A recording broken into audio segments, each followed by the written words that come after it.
Hello everyone. तो आज हम देखेंगे कि इंडियन विलेज के क्या क्या कैरेक्टरिस्टिक्स होते हैं। तो इसमें हम 4 पार्ट्स में देखेंगे। पहला उसके डेमोग्राफिक कैरेक्टरिस्टिक्स क्या होते हैं, उसके सोशल कैरेक्टरिस्टिक्स क्या होते हैं, उसके इकोनॉमिकल कैरेक्टरिस्टिक्स क्या होते हैं और पॉलिटिकल कैरेक्टरिस्टिक्स क्या होते हैं।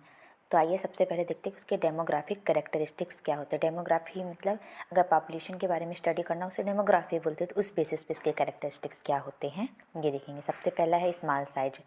जो इंडियन विलेज में के जो लोग होते हैं, इंडियन विलेज होते हैं, वो स्मॉल साइज के होते हैं। Typically fewer than 5,000 inhabitants. मतलब ज़्यादा से ज़्यादा एक गाँव में 5,000 से ज़्यादा निवासी 5,000 तक के निवासी रहते हैं या लोग रहते हैं विलेज में।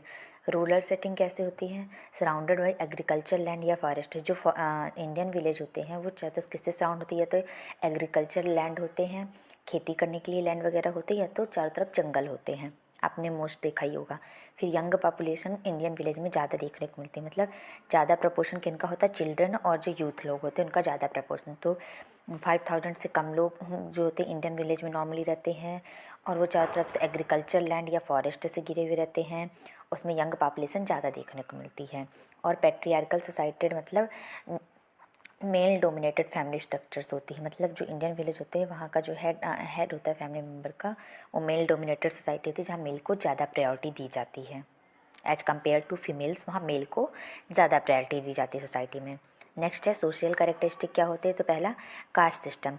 कास्ट सिस्टम में क्या है, hierarchical social stratification. Social stratification मतलब सोसाइटी का डिवीजन करना किसके अकॉर्डिंग, हायरार्की के बेस में। मतलब जैसे कि क्लास के बेस पे, कास्ट के बेस में, स्टेटस के बेस में, इस बेसिस पे कास्ट का डिवीज़न करना।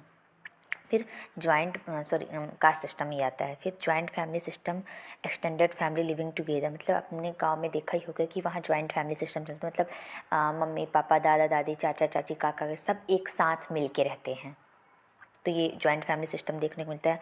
Community cohesion, share social and cultural practice. Cohesion means होता है यूनिटी। जो इन विलेज के लोग होते हैं उनमें आपस में यूनिटी देखने को मिलती है। वो एक साथ एक दूसरे से सोशल और कल्चरल दोनों तरीके से कनेक्टेड रहते हैं। और ट्रेडिशनल ऑक्यूपेशन मतलब वो जो उनके पारंपरिक ऑक्यूपेशन यानी व्यवसाय जो ट्रेडिशनल पहले के टाइम से चले आ रहे। जैसे कि जो विलेज के लोग होते हैं वो मेनली एग्रीकल्चर यानी खेती करते हैं। क्राफ्टमैनशिप मानी मीन्स उनकी जो स्पेशल आर्ट वगैरह होता है। क्राफ्टमैनशिप अगर सिंपल लैंग्वेज बोले तो कोई भी आर्ट हो गई, कला हो गई, वो कारीगरी हो गई, ऐसी सर्विसेज देते हैं वो अपने ऑक्यूपेशन के लिए, अपने अर्निंग सोर्स के लिए। तो ये हो गया सोशल कैरेक्टरिस्टिक्स हमने देख लिए, जिसमें हमने देखा पहला कास्ट सिस्टम, फिर दूसरा हमने देखा कि जॉइंट फैमिली में सब लोग रहते हैं, फिर हमने देखा कम्युनिटी में यूनिटी देखने को मिलती है, और ट्रेडिशनल ऑक्यूपेशन, वो जो ऑक्यूपेशन करते हैं अपने अर्निंग सोर्स के लिए वो भी ट्रेडिशनल होते हैं। नेक्स्ट हम देखेंगे उनके इकोनॉमिक कैरेक्टरिस्टिक्स क्या होते हैं। तो एग्रीकल्चर बेस्ड इकोनॉमी होती है। प्राइमरी सोर्स ऑफ लिवलीहुड मतलब वो अपने इकोनॉमिक अर्निंग सोर्स के लिए वो किस पे डिपेंड रहते हैं, एग्रीकल्चर यानी खेती पे डिपेंड रहते हैं, जो उनका सबसे मेन सोर्स होता है उनके लिवलीहुड का, उनके जीवन यापन का। Next substance farming, self sufficient farming practices. मतलब वो खुद से खेती करते हैं। और सब्सटेंस फार्मिंग मीन्स कि वो जो खेती वगैरह करते हैं वो मेनली अपने खुद के लिए करते हैं, अपने खुद के और अपनी फैमिली के लिए, कि जो उनके लिए और उनकी फैमिली के लिए जो फूड है वो कंज्यूम करने के लिए अवेलेबल हो सके। उनके खुद के लिए और उनकी फैमिली के लिए फूड कंज्यूम करने के लिए अवेलेबल हो सके। उसके बाद अगर जो एक्स्ट्रा वो फार्मिंग करते हैं उससे वो मोस्टली मतलब रेयरली ही वो ट्रेडिंग वगैरह के लिए वो फार्मिंग से जो एग्रीकल्चर जो करते हैं वो यूज करते हैं। अरे मतलब सब्सटेंस फार्मिंग का मीन्स ये होता है कि जो फार्मर्स होते हैं वो मोस्टली जो फार्मिंग करते हैं वो अपनी फैमिली के लिए और अपने फैमिली के लिए और अपने लिए जो फूड होता है वो कंज्यूम कर सके उतने ही फार्मिंग करते हैं। लिमिटेड इंफ्रास्ट्रक्चर मतलब basic amenities like water, sanitation, electricity. Basic requirement होती है जैसे कि वो उनमें भी लिमिटेशन है, जैसे कि वाटर हो गया, सैनिटेशन और इलेक्ट्रिसिटी हो गया। मोस्टली इलेक्ट्रिसिटी का ज़्यादा इशू देखने को मिलता है विलेज में। लो लिटरेसी रेट रहता है क्योंकि एजुकेशन फैसिलिटीज़ वहाँ अच्छे से अवेलेबल नहीं हो पाती है या लिमिटेड होती हैं। लिमिटेड एम्प्लॉयमेंट अपॉर्चुनिटीज़ भी देखने को मिलेगी, एम्प्लॉयमेंट की अपॉर्चुनिटी भी लिमिटेड। तो पहला हमने देखा है agriculture based economy, agriculture main source होता है उनके लिवलीहुड का। सब्सटेंस फार्मिंग मीन्स जो सब्सटेंस फार्मिंग मीन्स उनका सेल्फ सफिशिएंट फार्मिंग प्रैक्टिस, मतलब जो फार्मर्स होते हैं वो उतनी ही खेती करते हैं जितने में उनके फैमिली का और उनका गुजारा हो सके।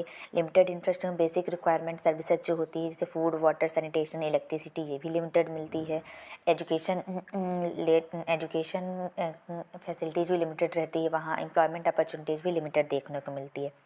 नेक्स्ट देखेंगे पॉलिटिकल कैरेक्टरिस्टिक में, तो मोस्टली विलेज में अपन को पंचायत सिस्टम देखने को मिलता है जो कि लोकल सेल्फ गवर्नमेंट होता है।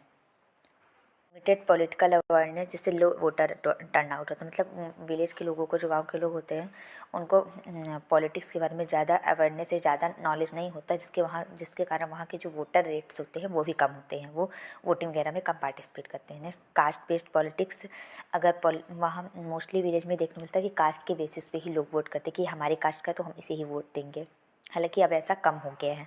करप्शन यानी भ्रष्टाचार भी देखने को मिलता है लिमिटेड अकाउंटेबिलिटी एंड ट्रांसपेरेंसी के कारण।